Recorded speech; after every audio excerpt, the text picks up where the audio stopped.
Hello friends, आज हम standard 7 में चैप्टर नंबर 12 अलजेब्रिक एक्सप्रेशन देखने जा रहे हैं। सबसे पहले देखते हैं कि अलजेब्रिक एक्सप्रेशन क्या है। मैंने यहाँ पे उसका डेफिनेशन लिखा हुआ है। Algebraic expression is the combination of constant and variable. अब यहाँ पे आप देखो कि मैंने यहाँ पे लिखा हुआ है कॉम्बिनेशन।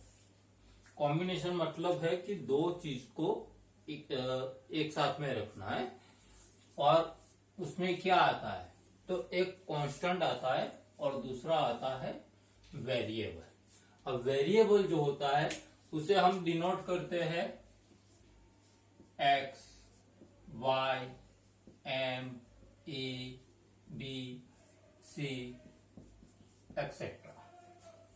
यानी वेरिएबल जो है उसे हम एक्स, वाई, एम, पी, ए, बी, सी किसी तरह से उसे रिप्रेजेंट कर सकते हैं। और ये जो वेरिएबल है उसका वैल्यू फिक्स नहीं होता है। अब दूसरी बात है कांस्टेंट की। कांस्टेंट जो होता है वो एक नंबर होता है जिसके साथ कोई भी वेरिएबल जुड़ा हुआ नहीं होता है, तो उसे हम कांस्टेंट बोलेंगे। To form an algebraic expression we use the operation likes addition, multiplication, subtraction etc।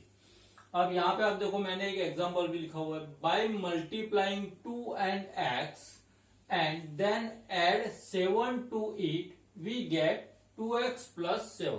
यानी यहाँ पे आप देखो कि मैंने यहाँ पे बात किया हुआ है मल्टीप्लाई करने का।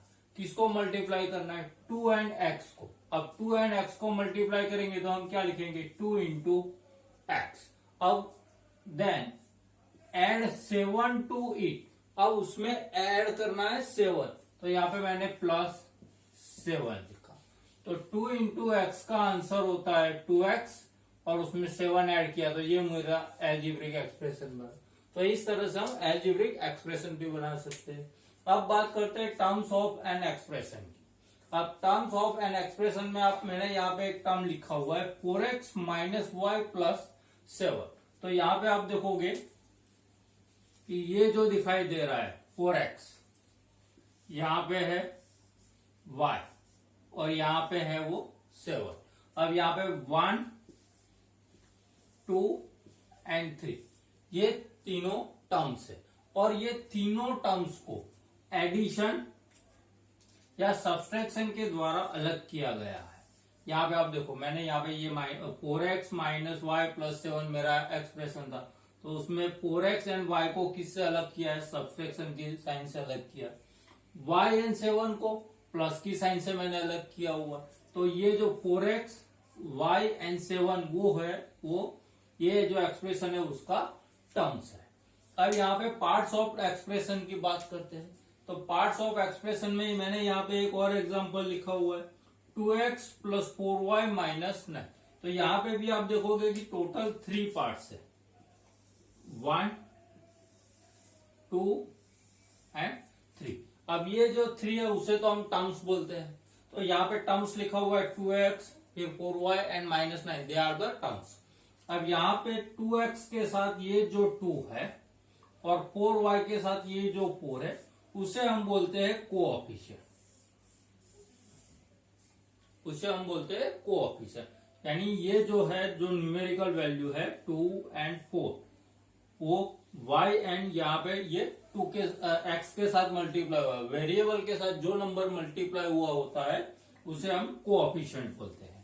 और ये जो है 9 जिसके साथ ना कोई वेरिएबल जुड़ा हुआ नहीं है, वो सिर्फ नंबर के फॉर्म में, तो ऐसी जो टर्म्स है उसे हम बोलते हैं कांस्टेंट टर्म। अब बात करते हैं फैक्टर्स ऑफ अ टर्म्स की। अब फैक्टर ऑफ टर्म्स के लिए मैंने यहाँ पे एक एक्सप्रेशन लिखा हुआ है -ab plus 2b square minus 3a square. तो यहाँ पे आप देखोगे कि 1, 2 एंड 3, यहाँ पे भी 3 टर्म्स है। अब ये तीनों टर्म्स को मैंने यहाँ पे साइन के साथ लिखा हुआ, तो यहाँ पे मैंने टर्म्स लिखा हुआ -ab 2b square and minus 3a square. अब यहाँ पे -ab जो है वो किस तरह से बना हुआ है वो मैंने रिप्रेजेंट किया है। यहाँ पे आप देखोगे कि ये माइनस का साइन है, मैंने यहाँ पे 1 लिखा हुआ है, फिर ये a और ये b। तो यहाँ पे अगर मैं -ab ऐसा लिखता हूं तो ये मेरा माइनस ए बी जो है वो -1 इंटू ए इंटू बी से बनता है। तो ये हो गए माइनस ए बी के फैक्टर्स। तो वो मैंने यहाँ पे रिप्रेजेंट किए हुए फैक्टर्स के फॉर्म में -1 ए एंड बी। दूसरा टर्म है मेरा 2b²। अब 2b² है तो 2 इंटू बी इंटू बी से बनता है। तो मैंने यहाँ पे 2b एंड बी लिखा हुआ है। लास्ट है मेरा -3a²। अब -3 जो है तो वो -1 इंटू 3 के जो फैक्टर्स निकालेंगे तो हम 1 एंड 3 मिलेगा, और आगे माइनस का साइन है वो लिखा है। अब a², तो a इंटू ए। तो यहाँ पे आप देख सकते हो कि ये जो तीनों टर्म्स है वो मैंने यहाँ पे फैक्टर्स फॉर्म में लिखा हुआ है, और ये जो डायग्राम मैंने ड्रॉ किया हुआ है उसे फैक्टर डायग्राम भी बोला जाता है या ट्री फैक्टर भी बोला जाता है। ये जो है उसे हम बोलेंगे ट्री फैक्टर्स। अब बात करते हैं like terms and unlike terms की। तो यहां पे मैंने एक एक्सप्रेशन लिखा हुआ है 2a² + 3a² + 7a - 7। तो यहां पे आप देख सकते हो कि ये जो है उसमें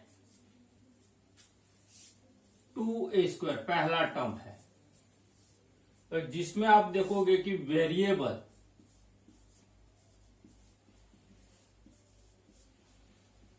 वो है a and power of variable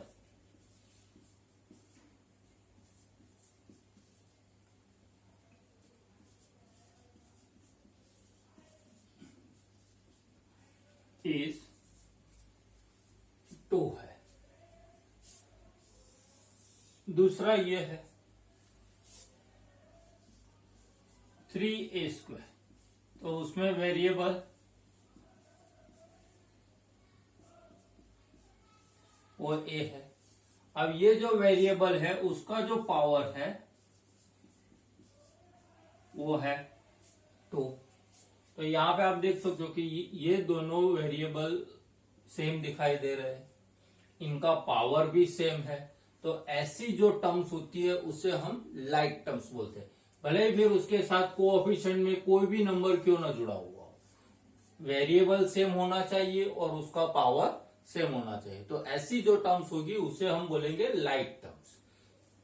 उसके नीचे ही मैंने अनलाइक टर्म्स लिखा हुआ है, यहां पे आप देख सकते हो 2x²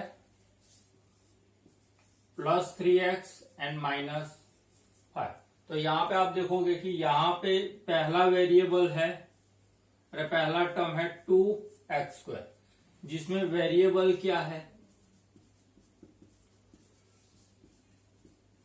x, उसका पावर क्या है तो 2। सेकंड टर्म है आपका 3x, जिसमें वेरिएबल x है, और इसका जो पावर है वो है 1, क्योंकि यहां पे x के पावर में सिर्फ 1 दिखाई देता है। तो यहां पे आप देखोगे कि दोनों केस में यहां पे वेरिएबल तो दोनों का x ही था, लेकिन दोनों का पावर जो था वो सेम नहीं था। तो ऐसी जो टर्म्स है उसे हम अनलाइक टर्म्स बोलेंगे। चलिए अब हम बात करते हैं monomial, binomial, trinomial and polynomials की। तो यहाँ पे सबसे पहली बात है मोनोमियल की। मोनोमियल किसे बोला जाता है? Any expression which has only one term, यानी कि ऐसा एक्सप्रेशन जिसमें सिर्फ एक ही टर्म है, ऐसे जो एक्सप्रेशन है अलजेब्रिक एक्सप्रेशन, उसे हम बोलेंगे monomial. For example 5x² - 7y 3ab। तो यहाँ पे आप देख सकते हो कि सिर्फ एक ही टर्म है 5x², उसके साथ कोई भी मैथमेटिकल ऑपरेशन नहीं जुड़ा हुआ है, माइनस और कोई वेरिएबल भी नहीं जुड़ा हुआ। तो ऐसी जो टर्म्स है यहाँ पे आप देख सकते हो, वो ऐसी टर्म्स वाले जो एक्सप्रेशन है उससे हम क्या बोलेंगे? मोनोमियल। फिर है बाइनोमियल की।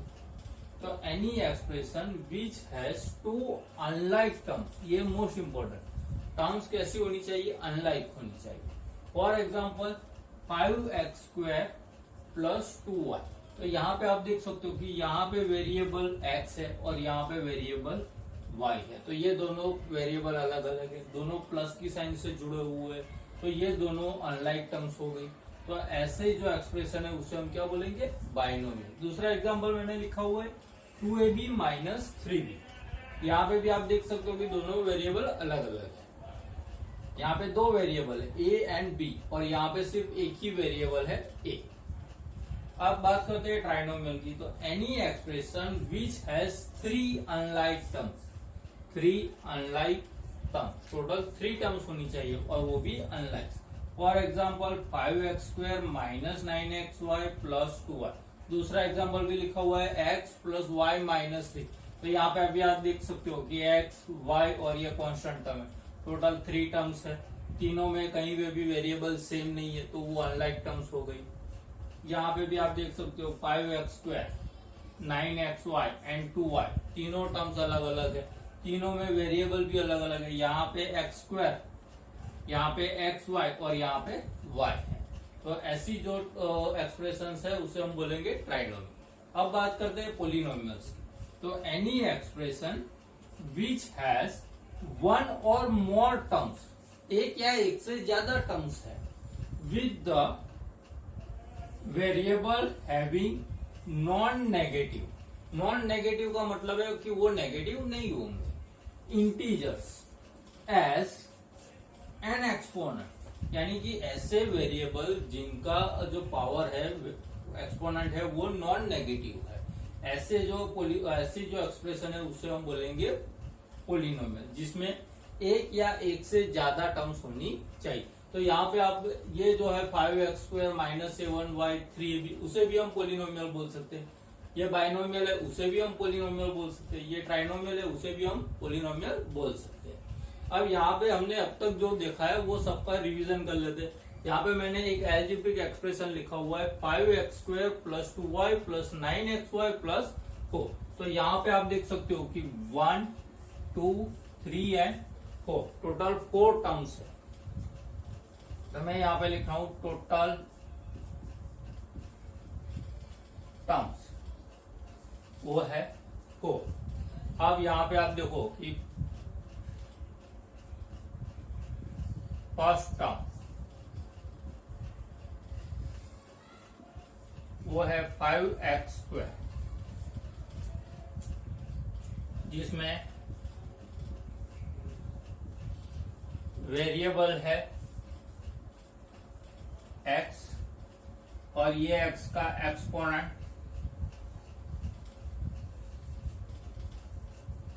है 2।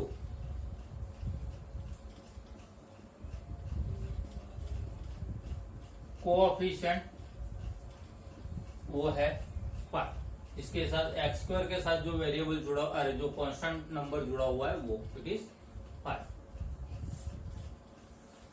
तो सेकंड टर्म देखते हैं, वो है 2y, जिसमें वेरिएबल y है। तो उसका एक्सपोनेंट अगर देखना है वो है y, और कोएफिशिएंट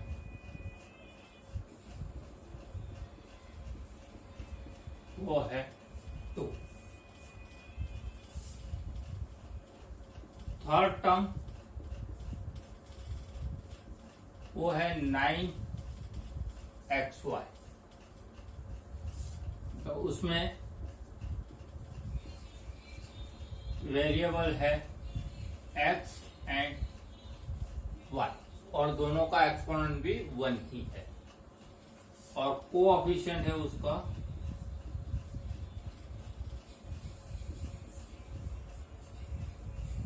9।